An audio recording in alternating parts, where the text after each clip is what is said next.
last name? Gliata. Gliata. Gliata with a G. Okay. Good morning. I'm Sergeant Bert Gliata with Newark Police Department Public Information Officer. Thanks for being here. This morning, approximately 8:23 a.m., excuse me, in the area of Cherry Valley Road and Reddington Road, we had a box truck travel off the roadway. He failed to negotiate a turn. He traveled onto the river in the area of Reddington Road and Cherry Valley Road. I can give you the information on the driver. It was a male driver. He was life flighted to OSU Hospital with possible life-threatening injuries. There was no passenger. It was one person in the vehicle. As a result of the impact into the river, there was hazardous material that leaked into the river. We had responding units from Newark Fire Department, Newark Police Department. I will give you details as far as all the agencies that were on scene and they're presently on scene. A boom containment, that's basically to contain the hazardous material, was set up by the hazmat team from the Newark Fire Department. There are 3 possible materials that are in the river at this time. The 3 acids, the sulfuric acid, phosphoric acid, and also diesel fuel that are possibly present in the river at this time into the creek. Our current plans is to offload the product, extradite the vehicle, attempt to access the bridge and roadway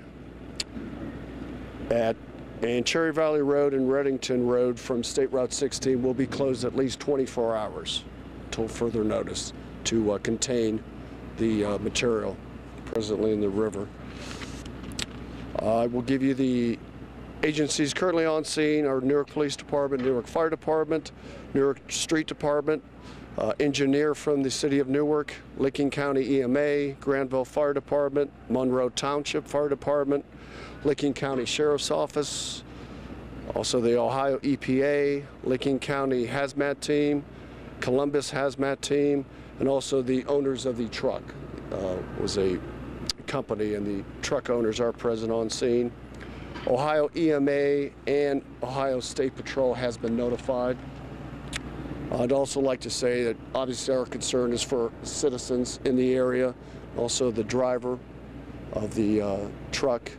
Our thoughts are with him and his family, and our main concern is to contain whatever material in the long-term effects. That's why all the agencies right now are currently investigating and doing their best to contain the substance in the river. Who can speak to us about the chemical issue? Chief Connor from the Newark Fire Department is present, and Chief Connell from Newark Police Department will be glad to answer any questions you may have. Okay? At this time we can entertain any specific questions you have. We don't have a lot of information just yet, but we're working on that. Can you explain what those kind of step over? Come right in the middle. Places we're going to play, yeah. Right now we've identified that the trucking company, we do have the information for the chemicals that the trucking company was carrying. Phosphoric acid, we talked about some diesel fuel that's now in our water system here. The issues are now whether or not those are soluble with water. They stay on the surface, so we're having multiple issues with containing it right now. We have contained the surface material, but we are in the process of getting companies here and different resources here to build a overflow dam where we can collect some of those chemicals that are water soluble. So at this time we've got multiple organizations involved in the city of Newark trying to get them on the scene here where we can effect a specific issue with getting everything cleaned up. Talk to us specifically about the health concerns of these particular chemicals. Well, anytime you have a hazmat, you monitor the water situation, the pH of the water, and those types of things. We've called in experts from the EPA. We've got hazmat experts on the scene here that are monitoring the conditions of the water. We do believe that it does have some effects on the life in the water. There are some fish now that are dead and some things happening right now. So it's very important that we act quickly to try to contain it to a specific area, and that's what we're planning to do right now. What about people who live in the area? I mean, is this something that can be evaporated into the air? Can it cause breathing problems, or is this strictly affecting the water? Well, there's an immediate urgency to get this cleaned up out of the water. Anytime we have some contaminants in the water here in the city of Newark, we obviously don't want that for our community. Moving forward, we'll look at the long-term effects of what's going on here. Right now, it would appear that it is something that we can manage with the resources that we have on the scene, and we'll do everything we can to make sure that doesn't harm the environment any more than it has. We're stopping the emergency as we speak. Can you say with the Raccoon Creek whether any water is pulled out of Raccoon Creek for drinking or for any other purposes? The water, currently we're researching all the water and where anybody that may use the water off of Raccoon Creek to determine whether we need to notify anybody downstream. Obviously, as many of you know, you've been on these hazmats before, things happen very slowly. We get a lot of people involved, but we have a lot of resources to use today to make sure that information gets out to everybody that needs to know. And this is the type of situation that, I mean, you guys train for in a scenario setting. Sure. Can you just speak to the magnitude and the seriousness of this and what a major response this is today and how long it's going to take to deal with this? Well, you talk about a city like Newark and the fire department here. We have partnerships with everybody around us. We work very well with the communities that surround us, and including Columbus hazmat team that responded with us today. We have people that we know, we've worked with before.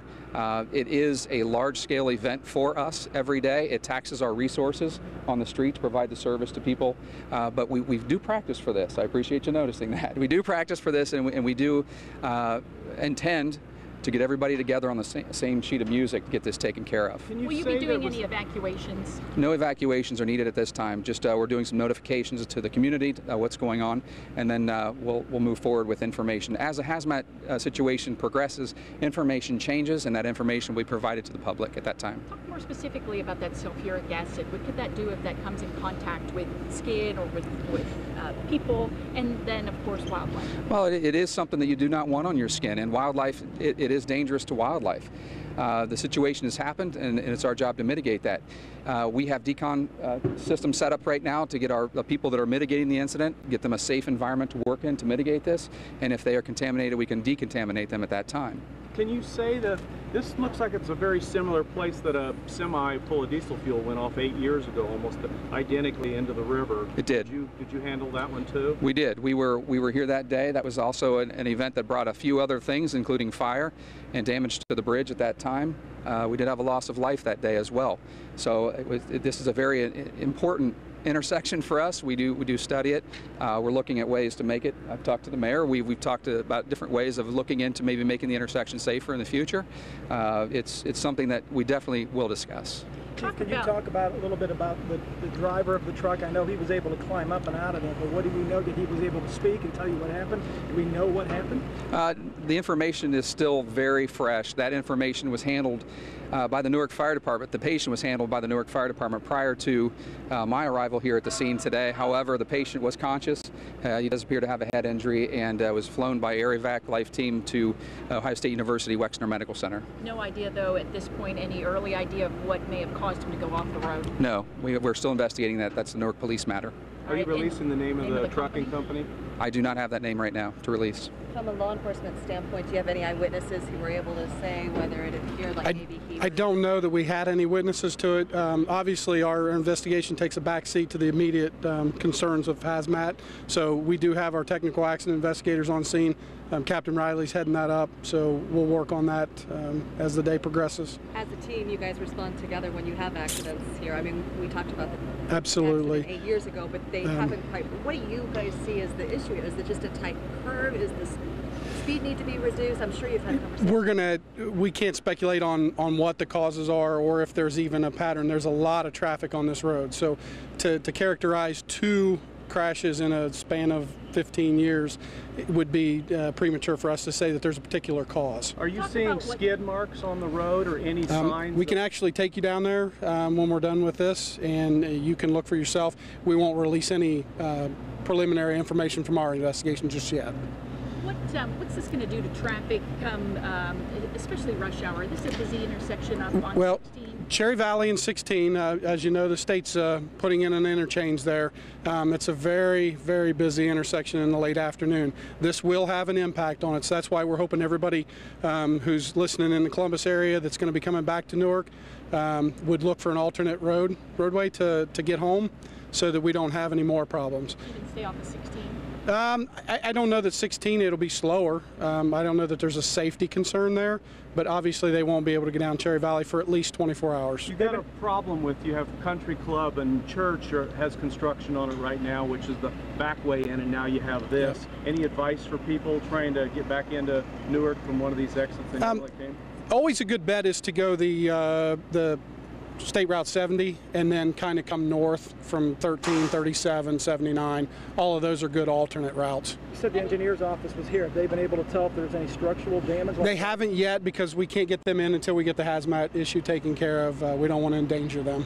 They said this bridge was like an arch-style bridge. It was built in the 1800s. Yes. It's a pretty sturdy bridge. It actually is. It did very well in the previous crash, and it's had upgrades since then, so we don't expect a lot of damage on this one. We don't have the fire that we had the last time. Any feel for where this truck driver had been and where he was going to? Any feel for the route? That is part of our investigation. We do have some of that information. We can't release it just yet. Is this a truck route? Is Cherry Valley normally yes. You can handle 18-wheelers? Oh, yes.